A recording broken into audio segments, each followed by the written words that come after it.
Pour la dernière rubrique, c'est un petit questionnaire pour toi, mon cher Guigui. Oula, Juste on me nous deux. questionne. On me passe sur le grill. Ah bah c'est dès qu'on l'a invité comme jamais, c'est la rubrique de l'émission. En gros, Allez, let's go. je vais te poser à peu près 5 questions par rapport à ton parcours, etc. Dont la première question, là, les semaines qui sont passées, tu as fêté tes 5 ans déjà sur Twitch. Ça fait déjà une très belle aventure. Ah, j'avoue. Qu'est-ce qui t'a donné envie de te lancer sur Twitch au tout début? Mais mec, je savais même pas ce que c'était, moi, au début, le stream. Je ne savais pas ce que c'était. Moi, je te dis ce qui se passe, comment je me retrouve ici. C'est qu'à la base, c'était le Covid. C'est Emmanuel Macron, 2 jours avant, qui dit « Nous sommes en guerre ». Bref, donc, du coup. Et moi, en fait, du coup, on allait avoir un peu plus de temps à la maison. Et moi, je le faisais souvent depuis même que je suis assez jeune. Je me suis toujours fait créer des équipes sur Pro Evolution Soccer, donc sur un jeu de foot. Et je faisais des équipes comme ça, je l'ai toujours fait. Et j'ai juste publié sur Facebook comme quoi j'allais faire un tournoi, mais que j'allais jouer moi-même tout seul dans ma chambre, comme je faisais toujours, tu vois. Et où je mettais du coup les endroits où j'étais passé au cours de ma vie. Donc Emo, il y avait la région parisienne, l'Ariège, enfin plein de villes comme ça, plein de clubs comme ça, avec ça reprenait des gens. Et j'ai mis ça sur Facebook. Et sur Facebook, j'ai fait à mon niveau, il y a tout le monde qui a kiffé. Et du coup, il y a quelqu'un qui m'a dit, bah, t'as qu'à le stream. Et j'ai dit, ça veut dire quoi ça, le stream? Et en gros, il m'explique, mais du coup, en fait, en gros, de la PlayStation, tu peux diffuser ce que tu fais et tu peux même commenter le match et tout, etc.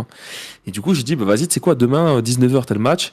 Et je vois ça. Et ça a pris, bon, alors, ça reste à notre niveau, hein, peut-être 4-5 personnes, mais en fait, le fait qu'il y ait 4-5 personnes qui me regardent jouer à commenter le match, puis le lendemain, c'était 7, puis 11, puis. Puis voilà, et j'ai fait tout le tournoi comme ça, avec tous les soirs où on se redonnait rendez-vous. Et on a commencé comme ça. Et j'ai fait le premier tournoi. Il y en a eu un deuxième aussi parce que le confinement s'était rallongé. Donc voilà. Il y a eu le deuxième confinement plus tard. Donc j'avais arrêté. Il y a eu un deuxième confinement beaucoup plus tard. Mais moi, j'étais en manque de ça. Et quand il y a eu le deuxième confinement, je suis retombé dedans. Et à partir de là, par contre, j'ai pas lâché. Et bah, c'est un super parcours, ça, hein, de voir que d'une toute petite chose qu'on pensait pas être aussi grande, bah, on arrive à là, 5 ans sur Twitch, avec... Ah ouais, je pensais pas que ça allait durer aussi longtemps par contre, hein, mais ceci dit, tu vois, quand j'ai commencé à stream, je me sentais grave dans mon élément, je me sentais grave dans mon truc. Je sentais que le stream de cast, d'animer, etc., de faire des émissions, de proposer des personnages interviewés, un peu, je sais pas, en fait, ce truc-là, on l'a depuis le début. Et ça nous a grave manqué le temps que du coup on avait repris et tout. Et quand il y a eu le deuxième confinement, même si on l'a fait différemment, que je streamais peut-être qu'une fois ou deux fois dans la semaine, etc., d'avoir repris ça et de voir que je pouvais faire du contenu de meilleure qualité au fur et à mesure, même si et à partir de là, bah, du coup, je me suis lancé dans une nouvelle aventure, même si je me suis un peu éloigné du contenu entièrement foot, même si j'ai repris dernièrement avec d'anciens jeux.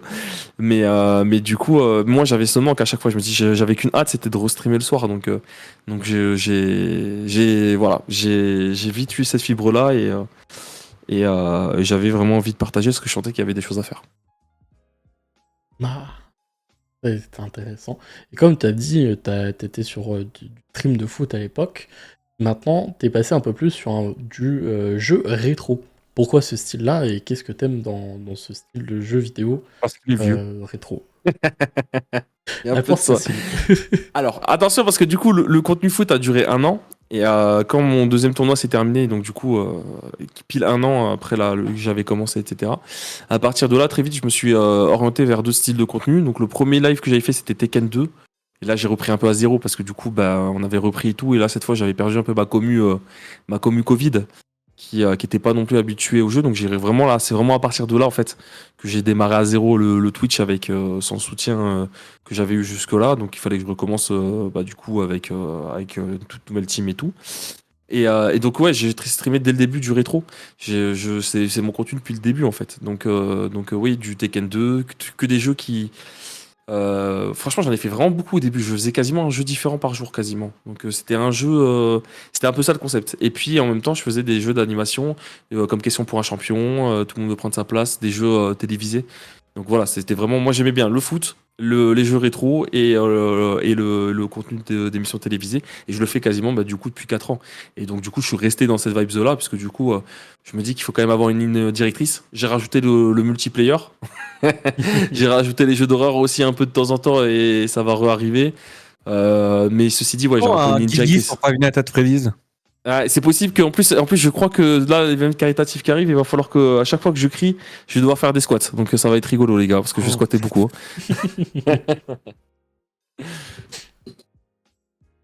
Mais Faudra qu'on l'amène sur Outlast Trial. Vas-y, bah, tu me diras. Je vais en faire un. Je vais en faire un. Mais par contre, je suis pas sûr de tenir longtemps, hein. Je pense qu'une heure, t'auras tout vu. comme tu as dit, à part les jeux rétro que tu faisais, ou et que tu fais encore, tu fais beaucoup d'émissions avec d'autres créateurs de contenu. Est-ce que pour toi c'est important d'avoir ce côté collaboratif et aussi d'amener de nouvelles têtes sur tes chaînes? C'est le cas depuis le début de ma chaîne, c'est-à-dire que depuis le tout début, quand rien que je faisais le contenu foot, les gens qui étaient dans les équipes de foot, c'était des gens de mon entourage. C'est eux qui venaient voir les streams, parce que du coup, ils étaient mis en avant. D'ailleurs, je le refais là récemment avec le PEC, je remets avec les créateurs de contenu avec qui on partage. Donc du coup, c'est quelque chose que je sais qui plaît, parce que voilà. Et moi, à mon avis, l'aventure Twitch, je la vois pas sans les autres. C'est-à-dire qu'en fait, en gros, sinon, je suis tout seul chez moi, j'allume ma télé, et je joue en fait. Je pense que l'importance de faire ce genre de choses, je comprends que moi, si j'avais pas une team, ou que j'avais pas des gens comme toi, Sky, où j'avais des gens qui soutiennent et qui veulent, qui suivent dans le délire, clairement, en fait, en gros, je fais absolument pas de contenu. Mon contenu, il tient sur moi, peut-être sur des choses, mais il tient sur toute une équipe. Et l'équipe, c'est les autres streamers. Et en effet, pour moi, c'est ça, depuis le début, de toute façon, si j'ai pas les autres, il y a le contenu est pas aussi cool, hein. C'est parce que j'ai toujours été soutenu et que les gens ils ont toujours adhéré au délire que voilà pour moi la coop, voilà le stream ensemble, etc. Ça fait partie. Et puis tout en prenant en compte aussi les viewers, hein. C'est toute une équipe. On chat compris, hein. Donc ouais, non, mais en fait c'est ça qui me plaît sur Twitch, hein. Sinon je regarde la télé, hein. Clairement je regarde la télé, je reste chez moi et je fais mon truc tranquille, je fais ma vie tranquille. Il y avait cette idée de partage et cette idée de machin, et puis en plus de voir que des gens te suivent dans ton délire, je trouve ça tellement ouf en fait, parce que du coup je me dis vas-y viens on fait la question pour un champion. Les gens ils me connaissent pas, ils me disent vas-y let's go. Et ce qui est fou c'est que ça a commencé comme ça avec des gens qui m'ont dit oui, etc. Alors que c'est pas forcément facile, et de voir maintenant qu'il y a des créateurs de contenu qui commencent, qui sont plutôt qui sont partenaires, etc., et qui commencent un peu à me demander quand tu veux, si tu veux faire une émission et tout, etc., et de voir que du coup des gens qui sont déjà reconnus par leur travail et par ce qu'ils font sur la plateforme, du coup décident de me faire confiance, pour moi c'est une sorte de reconnaissance aussi. Donc franchement moi je suis refait, hein, je suis au max, hein. On parle du coup de communauté, de gens en or autour de toi. C'est quoi pour toi une bonne relation entre streamer et viewer? Alors attends, tu parles De un ta streamer avec ses communauté, viewers? de ta communauté qui sont là sur Twitch, et aussi, on va dire, avec les autres streamers, que tu fais beaucoup de collaborations. Alors, après c'est délicat parce que ça dépend aussi de tous les streamers, etc. Il faut savoir être à sa place. Je sais être un viewer chez des gens qui sont streamers, etc. Et t'es à ta place de viewer. En fait, le viewer, voilà, il a sa place. Il est là pour profiter du stream. Il est là pour aussi l'animer en quelque sorte.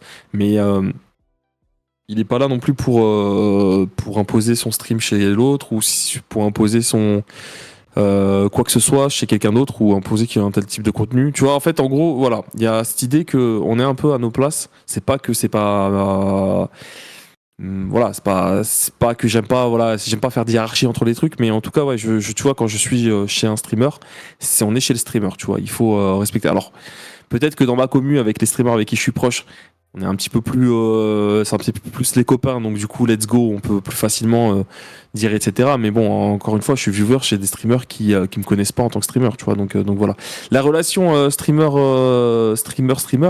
elle, après, on est dans du partenariat, donc on est sur des gens avec qui il faut faire confiance. Il faut faire confiance en nous. Si jamais il y a quelqu'un qui accepte de faire quelque chose avec toi, c'est que la personne te fait confiance. Donc tu as une vraie relation de confiance, je pense. Il y a ça. Et puis je pense que pour certains, du coup, il y en a où c'est devenu des amis, hein. C'est clairement ça. Alors, voilà, je pense qu'il y a une proximité qui se fait, mais au fur et à mesure du temps. Et ça, ou même voilà, il y a cette relation, parce que c'est une relation, c'est comme toute relation humaine après. Au début, c'est une relation professionnelle, imaginons que tu es dans ta vie pro, puis cette personne, du coup, elle est soutenante, etc. Vous entendez bien, et vous voyez en dehors du travail, et puis du coup, forcément, du coup, vous devenez plus que des simples collègues, vous devenez des amis au bout d'un moment, tu vois. Donc en fait, voilà, et je pense que du coup, et puis, tu vois, la relation, c'est pas simplement. Il y a des viewers qui ont leur importance de ouf. C'est-à-dire que du coup, il y a des gens que tu connais. C'est un peu comme tout. Quand il y a quelqu'un qui vient chez toi, il vient chez toi, tu vois. Et donc, du coup, soit le nom, tu le connais pas, donc tu vas l'accueillir, etc. Mais tu sais pas à qui t'as affaire, tu vois. Donc, tu vas quand même juger un peu la personne que tu vas voir. Ouais. Quand c'est des noms qui reviennent, t'es super content de revoir des noms qui reviennent. T'es super. Si Nemo, il vient, ça me fait plaisir de voir Nemo, qui a Nemo, etc. C'est stylé. Sky, t'es là, je dis, mais non, il y a Sky et tout. Tu vois, il y a des noms qui vont, quand je veux voir le nom, alors que je les connais pas, j'ai jamais vu, j'ai jamais parlé avec eux, je vais voir des noms sur le chat, ça me fait chaud au cœur, parce que c'est des gens qui reviennent, donc c'est pas des simples noms, tu vois, on est sur, ouais, c'est une relation, chacun, en fait, je pense que chacun a cette relation-là. Et en même temps, j'en ai parlé un petit peu aussi différemment, il faudra attention, parce que encore une fois, nous, on est une petite communauté, tu vois, on est dans un petit truc. Il y a des steps, il y a des bails, et ça, c'est encore peut-être plus vrai aussi pour les streamers ou streameuses qui ont une communauté à une centaine de personnes, ou etc., où eux, ils ont besoin de mettre aussi de la distance en disant, attends, il y a une différence entre je suis streamer et vous êtes viewer, et c'est normal parce que je me protège aussi. Vous n'allez pas devenir mes amis, etc. Moi, mes amis, c'est dans mon cercle familial, etc. Ce que je comprends aussi, ce que j'ai aussi, c'est-à-dire que j'ai mon cercle, ça qui est pas touché. Et puis aussi, tu vas avoir ce cercle aussi où du coup, les streamers avec qui tu vas rencontrer, ça va devenir dans un premier temps des collègues de travail. Et après, peut-être pour certains, peut-être plus, tu vois.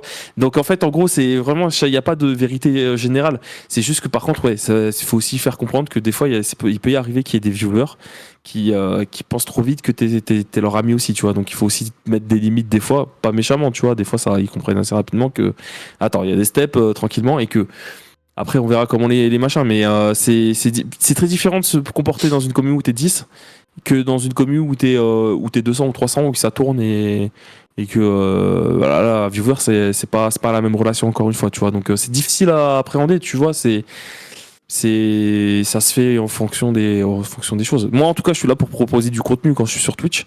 Donc moi, mon but, c'est d'animer et de faire passer aux gens le meilleur moment possible. Qu'importe qui c'est, en fait, tu vois. C'est ça mon but. Mais je t'avoue que du coup, en fonction des gens qui aillent tout, ça me donne encore de la motivation en plus, tu vois. Ouais, j'imagine bien. Et pour la dernière question, on a vu dernièrement, c'est un mois, un an à peu près, tu sors un District Rewind presque chaque semaine. Comment t'es venue l'idée de créer ce format de vidéo pour YouTube ou même pour... Alors, bon, les rewinds, clairement, on est sur un rewind qui existe déjà, c'est l'émission Popcorn. De Domingo, d'ailleurs, qui est revenu mardi dernier. J'étais très content, c'est une émission que j'aime beaucoup.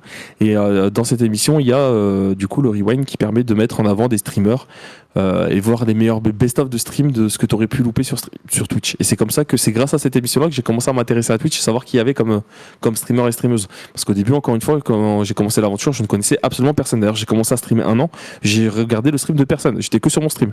C'est après que j'ai compris qu'il fallait qu'il y avait un peu d'autres choses à voir, et que je me suis intéressé un peu à ce que faisaient les contenus des autres, tu vois.